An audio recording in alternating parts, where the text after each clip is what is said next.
Mana nih Bupati Bogor dan pengusaha tambang demo minta KDM buka kembali tambang? Lihat ini banjir bandang.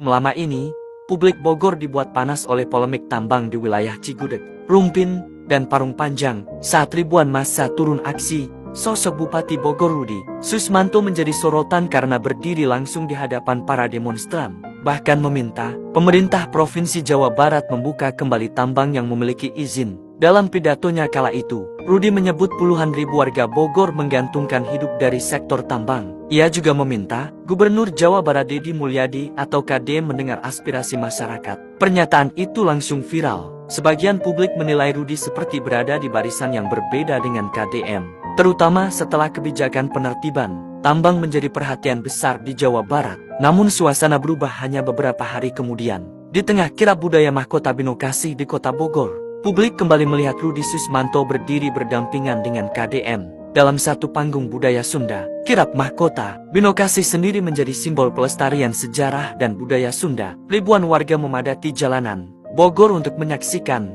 prosesi adat yang dipimpin langsung oleh KDM bersama jajaran kepala daerah. Yang menarik perhatian netizen bukan hanya kirap budayanya, tetapi momen ketika Rudi Susmanto yang sebelumnya tampil keras menyuarakan aspirasi penambang, kini terlihat akrab berada di acara budaya bersama KDM. Sebagian netizen menyebut ini sebagai bukti bahwa perbedaan pandangan soal kebijakan tidak selalu berujung konflik politik. Di sisi lain, ada juga yang menilai dinamika ini menunjukkan bagaimana pemimpin daerah harus mampu menjaga keseimbangan antara aspirasi, ekonomi masyarakat dan agenda pelestarian lingkungan serta budaya. Rudi Susmanto sendiri kemudian memberikan klarifikasi. Ia menegaskan tidak pernah berniat melawan gubernur, melainkan hanya menyampaikan aspirasi masyarakat Bogor agar situasi tetap kondusif. Dari demo tambang hingga kirap mahkota Binokasi, dua momen berbeda, namun memperlihatkan satu hal. Politik daerah Jawa Barat saat ini bukan hanya soal kebijakan, tapi juga soal simbol, budaya, dan cara para pemimpinnya menjaga hubungan di depan publik. Yo Pak Deddy selesina ieu ka rakyat. Kan Pak Deddy menang rakyat ya naik jabatan dia. Kok geus naik jabatan dia bapak kieu dadina ala kang nyiksa rakyat. Sedangkan anak itu kuring mah gawena di jalan. Jadi supir. Udah sakpoe sakali orang eta. Kemenang tarikan, orang sakit gak? Kan Mas Beang, anak lecet Pak. Bukannya Pak. Punten ya mah Pak Edi. Punten ya Mas Rumah. Nah, Pak Deddy tak sakit itu dia mah. Nuhunkeun salahina anu baik-baiklah Bapak. Pasaka-saka bulan kalapan. Ai kieu cara Bapak neuk nyiksa rakyat. Saya banyak siapa Bapak yo. Marahat yo asana yo atak insuk itu bung Bapak kieu cara. Saya ngatuh atuh itu. Tak sakit itu. Anu mah Pak Deddy di Bogor. Rakyat Pak.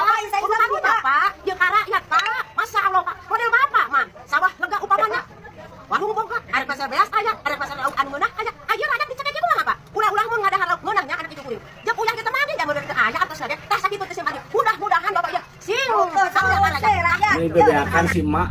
Kalau bicara pertambangan, apakah pertambangan mensejahterakan rakyat sekitar?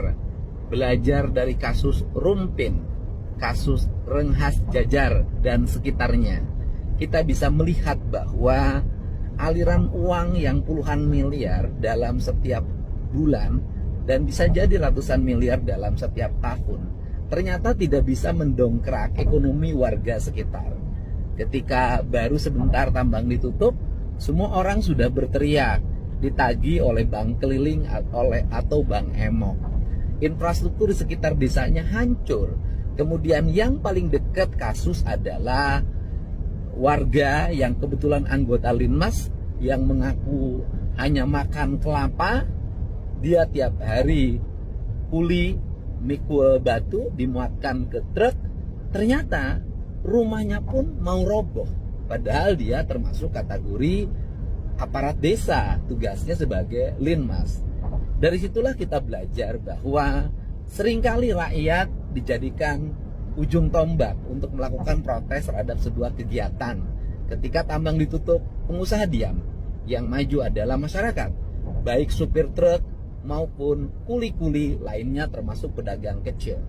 Pertanyaan yang berikutnya, apa yang akan dilakukan oleh Kang Deddy terhadap masyarakat sekitar yang kehilangan mata pencaharian? Solusinya sudah saya sampaikan, direkrut menjadi tenaga di kantor dinas PU, PSDA, dan kegiatan lainnya yang tugasnya adalah membantu pembangunan infrastruktur jalan, dan jangka waktunya bisa sangat lama karena kegiatan-kegiatan kebersihan, pembersihan dan pemeliharaan jalan dilakukan dalam setiap hari. Itu solusi pertama. Solusi-solusi lainnya kami sudah menyiapkan juga. Saya katakan dana untuk modal usaha bagi masyarakat. Dan ini menjadi concern kami. Untuk itu tak ada kebijakan yang tanpa saya perhitungkan.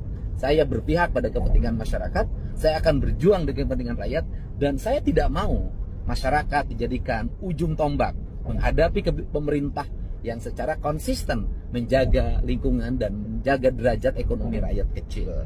Mohon sabar untuk semuanya, bahwa pemerintah Provinsi Jawa Barat sudah menyiapkan skema-skema dan dalam waktu dekat akan segera direalisasikan. Bahkan tadi pagi pun saya masih berkomunikasi dengan Pak Gubernur Jawa Barat. Ini Bupati Bogor ya? Kita masih ketawa-ketawa bareng bahwa saya dan Pak Gubernur tidak bersepakat bahwa bicara urusan tambang, bicara mengenai lingkungan. Pertama, pada saat masyarakat kami hadir ribuan orang ke kantor pemerintah daerah Kabupaten Bogor, tidak mungkin saya selaku pelayan masyarakat tidak menemui masyarakat kami yang berdemonstrasi. Di situ pun kami sepakat bahwa saya dengan Pak Gubernur Jawa Barat, Pak Deddy Mulyadi, sudah melakukan tahapan-tahapan dari beberapa bulan yang lalu. Bahkan tahapan-tahapan pembahasan tersebut sudah kami lakukan bersama-sama sejak tahun 2025, di mana kami pemerintah Kabupaten Bogor bersepakat untuk melakukan evaluasi terhadap tambang-tambang yang ada di Kabupaten Bogor. Maka pada saat kami menerima demonstrasi beberapa hari yang lalu, kami menyampaikan meminta untuk melakukan pembukaan tambang hanya yang berizin. Maka yang tidak berizin, kami juga tidak mendukung untuk melakukan operasional pembukaan tambang. Pada saat yang kami mengusulkan yang berizin dibuka, itu pun tahapan-tahapan yang sedang kami bahas bersama dengan Pak Gubernur Jawa Barat. Kita melakukan kajian pemerintah Provinsi Jawa Barat dengan IPB, dengan beberapa universitas lain, sudah dipaparkan kepada kami. Itu pun pemerintah Provinsi Jawa Barat sedang bekerja bersama-sama. Lalu yang kedua, kami pun mengajak kepada seluruh masyarakat pada saat menerima demonstrasi, sepakat bahwa kita harus menjaga lingkungan bersama-sama. Lalu yang ketiga, kita bersepakat, kita tunduk patuh pada aturan-aturan yang telah ditetapkan oleh pemerintah Provinsi Jawa Barat, yaitu Gubernur Jawa Barat. Maka pada saat kita bermedia sosial hari ini, tentunya saya mohon maaf yang sebesar-besarnya apabila mengganggu kenyamanan beberapa pihak.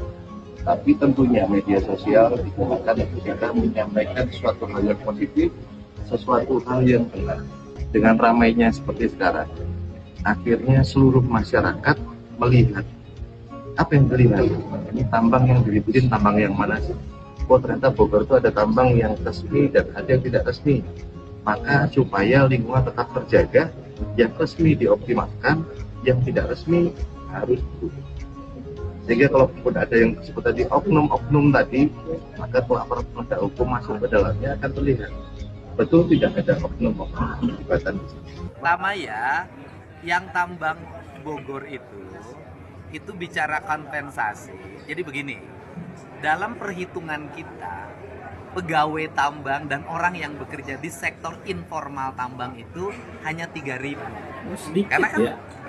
Tetapi kepala desanya itu mengajukan 18.000. Waduh. Kalau 18.000 tidak diberi, maka akan begini. Ada ancaman rupanya. Sehingga kan tadinya saya menghitung bahwa kalau 3.000 dikasih misalnya 3 juta, maka itu 6 bulan cukup. Diberikan kompensasi tiap bulan. Tetapi kan yang ajukannya 18.000, sehingga alokasi untuk yang 6 bulan itu hanya diberikan sekali. Karena jumlahnya itu dimasukkan semua warga yang kerja tambang dan tidak kerja tambang dimasukkan harus menerima. Ya kita penuhi. Nah kalau sudah dipenuhi kan kewajiban kita sudah selesai. Membuka tambang, izin lokasinya ada, kewenangannya di pemerintah provinsi. Yang keduanya, Pak Bupatinya baik memperjuangkan nasib masyarakat yang kerja di sektor tambang. Tapi kan sebenarnya yang disebut kerja di sektor tambang kan tidak semuanya kerja di sektor tambang. Kan ada yang berdiri di jalan aja tiap hari dapat setoran. Gitu. Kan ada aktivisnya. Artinya Pak Bupati sudah melaksanakan tugasnya, menyampaikan apa yang diinginkan oleh masyarakat. Dan perjuangannya Pak Bupati dan Wakil Bupati sangat panjang saya lihat. Berusaha beberapa kali bertemu saya, kemudian mengajak saya bertemu dengan pengusahanya. Tetapi untuk sementara ini saya tidak dulu memenuhi pertemuan itu karena saya menjaga integritas diri saya bahwa seluruh putusannya dilakukan berdasarkan sistem. Nah, sistemnya lagi kita kelola. Kenapa? Kan yang harus dipikirkan bukan yang hanya bekerja pada sektor tambang. Yang dipikirkan adalah jalur parung panjang. Yang dilewati itu adalah masyarakat kita juga yang harus dilindungi agar nyaman ketika sekolah, agar nyaman bepergian ke kantor, agar nyaman ketika pergi ke rumah sakit, agar nyaman berdagang. Dan itu jumlahnya juga kan puluhan ribu. Dulu kan mengalami penderitaannya sangat panjang. Mereka banyak yang kerjanya di Jakarta. Kalau pulang nyampe ke rumah harus jam 11 malam baru nyampe. Subuh harus berangkat lagi, mengalami depresi. Yang meninggal udah berapa? Seluruhnya kan sudah ditangani oleh gubernur. Yang meninggal kita santuni, yang sakit kita obati. Infrastrukturnya sekarang sudah kita bangun tamat sampai Banten dengan anggaran yang sekarang. Nah kemudian yang berikutnya adalah tinggal bagaimana menangani persoalan tambangnya, kan gitu loh. Nah pertimbangannya adalah kalau dibuka jalannya mau lewat mana? Iya. Mau tidak mau harus lewat parung panjang lagi. Kalau lewat parung panjang lagi, begitu dibuka nanti protes lagi yang parung panjang, demo lagi. Kan ini kan harus diambil jalan tengah, bagaimana kedua-duanya berjalan. Yang berikutnya, pemerintah provinsi juga memberikan tawaran solusi. Berulang-ulang saya sampaikan, kirim data pekerja tambang, terutama mereka yang pekerja kasar. Upahnya kan mereka hanya 40.000 sampai 50.000 per hari tanpa BPJS, tanpa asuransi ketenaga kerjaan. Saya meminta untuk saya masukkan menjadi tenaga kebersihan PU Provinsi Jawa Barat, membersihkan jalan-jalan di wilayah Bogor. Tapi sampai sekarang datanya nggak ada yang mengasih. Kalau dari data yang ada itu kurang lebih 19.000. Kakak ya, kakak. Sebetulnya kalau estimasi saya itu puluhan ribu. Nyampe di kisaran itu 40 sampai 50.000. Iya, dari hanya Kenapa? Ya. Kenapa ini masih waktu itu banyak data susulan ya? Yang awalnya itu 6.000 tambah lagi. Karena waktu itu mintanya dadakan gitu.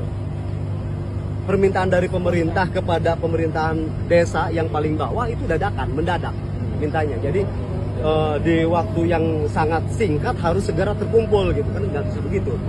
Mendesak ini kan harus segera dikumpulkan dulu, didata dulu semuanya. Makanya kalau estimasi saya mungkin di perkiraan 40-an ribu ya.